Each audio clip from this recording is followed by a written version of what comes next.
The stark white tablecloths gleamed under the opulent chandelier, casting long, distorted shadows that danced on the polished marble floor. It felt like a gilded cage, trapping me in a scene from a bygone era, all lace and formality.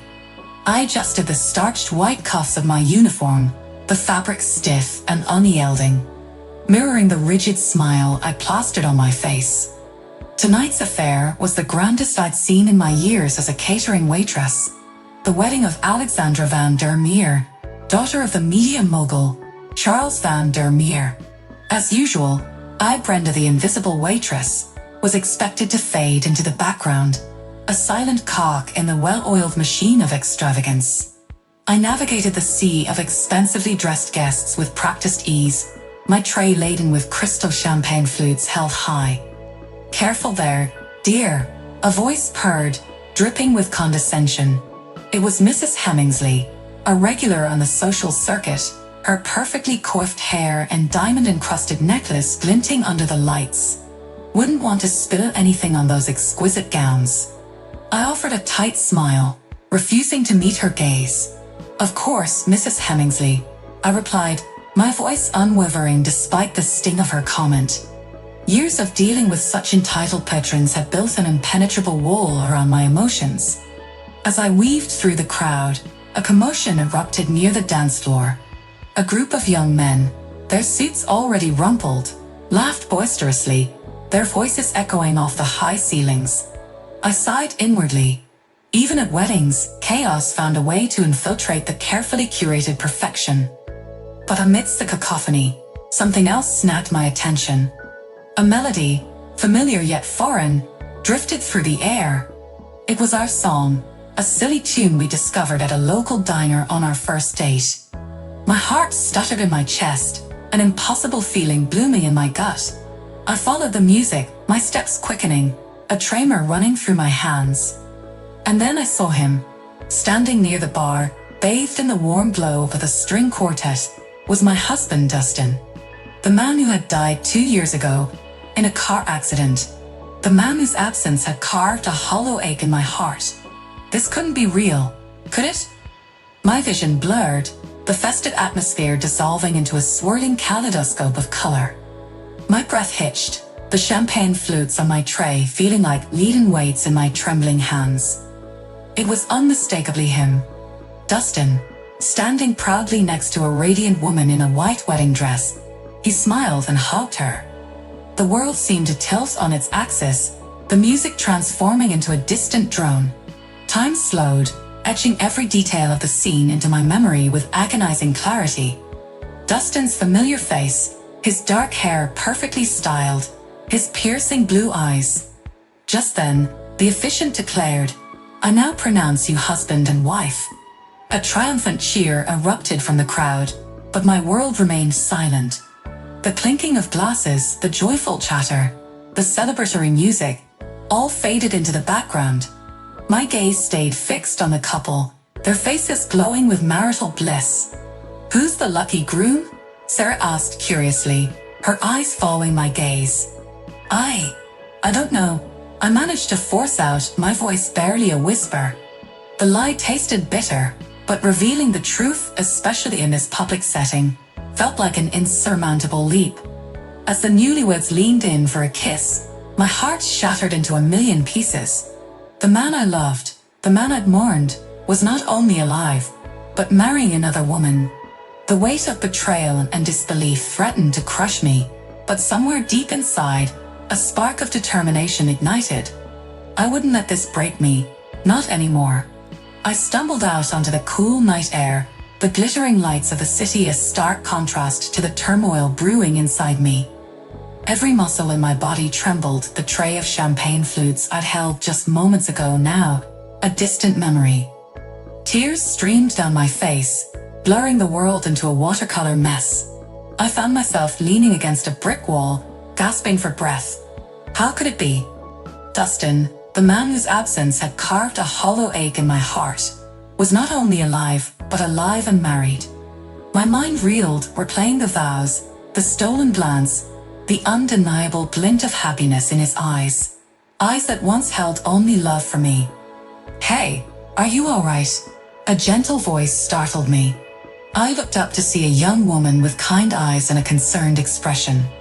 I don't know. I choked out, my voice raw with emotion. I just need a moment. The woman, whose name tag identified her as Victoria, sat beside me on the cold pavement, her presence a silent comfort. Without judgment, she listened as I poured out the story of my grief, the insurance money, and the devastating revelation. The words tumbled out in a torrent of confusion and pain. That sounds awful, Victoria said softly, her voice filled with genuine empathy. I can't imagine what you're going through. Me neither, I whispered, wiping away the tears that continued to flow freely. But I need to understand. Why would he do this? How could he? Victoria squeezed my hand gently. I don't have the answers, Brenda, she said honestly. But I do know one thing. You don't deserve this pain. And you certainly don't have to walk this tightrope alone. Her words resonated within me. Tightrope. The metaphor struck a chord. For years, I had walked a tightrope, balancing between grief and hope, responsibility and dreams. But now, the rope had snapped, leaving me dangling precariously, unsure of where to land. However, as I looked at Victoria, a flicker of something new sparked in the midst of the pain. It wasn't forgiveness, not yet, but it was a flicker of determination. Victoria was right. I wouldn't let Dustin define my future. I would find my own way, step by step, even if the path ahead was uncertain. Thank you, I whispered, a genuine smile breaking through the tears. I don't know why, but this means a lot.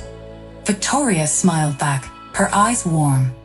Taking a deep breath, I stood up, feeling a newfound sense of resolve. The anger, the betrayal, the hurt.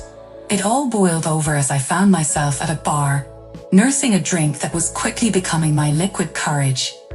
With each sip, my resolve grew.